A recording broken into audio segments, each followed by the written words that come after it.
अमरपाल मौर्य जी। बहुत बहुत धन्यवाद महोदय। मैं आज मणिपुर वस्तु एवं सेवा कर विधेयक के समर्थन में खड़ा हुआ हूँ। मैं सबसे पहले ये कहना चाहता हूँ कि इस विधेयक के लिए माननीय देश के यशस्वी प्रधानमंत्री आदरणीय नरेंद्र मोदी जी जो एक संकल्प 2014 में लेकर के वो समाज के बीच में चले थे कि देश का वो चाहे कोई भी कोना हो, चाहे पूरब हो, पश्चिम हो, उत्तर हो या दक्षिण हो, सबको विकास की मुख्य धारा के साथ में जोड़ने का उनका संकल्प था। और वो संकल्प मणिपुर के साथ में तो दो प्रकार की स्थितियां थी महोदय।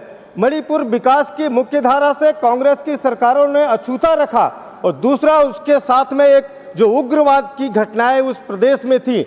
ये दो प्रकार की घटनाएं मणिपुर को एक पीछे की तरफ ले जाने का जो है 60 सालों तक कांग्रेस के राज के शासन में चलता रहा।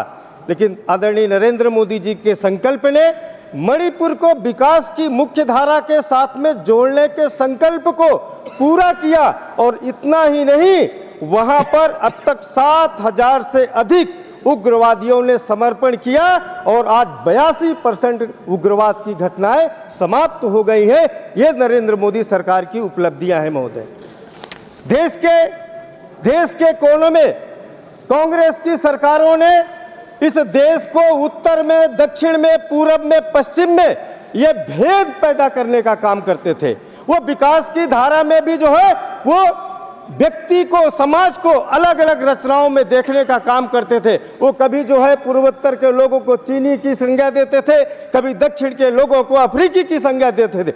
ये भेद कांग्रेस की सरकारों ने देश के अंदर अपनी सत्ता को स्थापित करने का काम लगातार 60 वर्षों तक एक परिवार की राजनीति के कारण किया। कबीर जी ने कहा था, कबीर कुआं एक है, पानी भरे अनेक, बर्तन में ही भेद है, पानी सब में एक। ये देश, ये भारत की संस्कृति, चाहे वो पूरब हो या पश्चिम हो, उत्तर हो या दक्षिण हो, ये भारत जो है एक रचना में जो है सबकी संस्कृति अलग थी, पहनावे अलग थे, वेशभूषा अलग थे, लेकिन भारत एक था, एक संस्कृति थी। आज नरेंद्र मोदी जी ने भारत की संस्कृति को समृद्धि की तरफ पहुंचाने का संकल्प लिया है। एक तरफ विकास की बात करते हैं और एक तरफ देश की एकता और अखंडता को, दोनों को जो है एक धागे में पिरो करके मणिपुर के मुकुट को आज भारत के केंद्र में स्थापित करने का काम अगर किसी सरकार ने किया है तो नरेंद्र मोदी की सरकार है महोदय। इतना ही नहीं, मणिपुर में सामाजिक और आर्थिक पुनर्निर्माण में यह विधेयक जिस प्रकार से मदद करने वाला है, यह राजस्व की स्थिरता और केंद्र सरकार जो स्वास्थ्य है, जल जीवन मिशन है, सब में ये करने का काम कर रहे महोदय। मैं एक बात कह के अपनी बात को समाप्त करता हूं।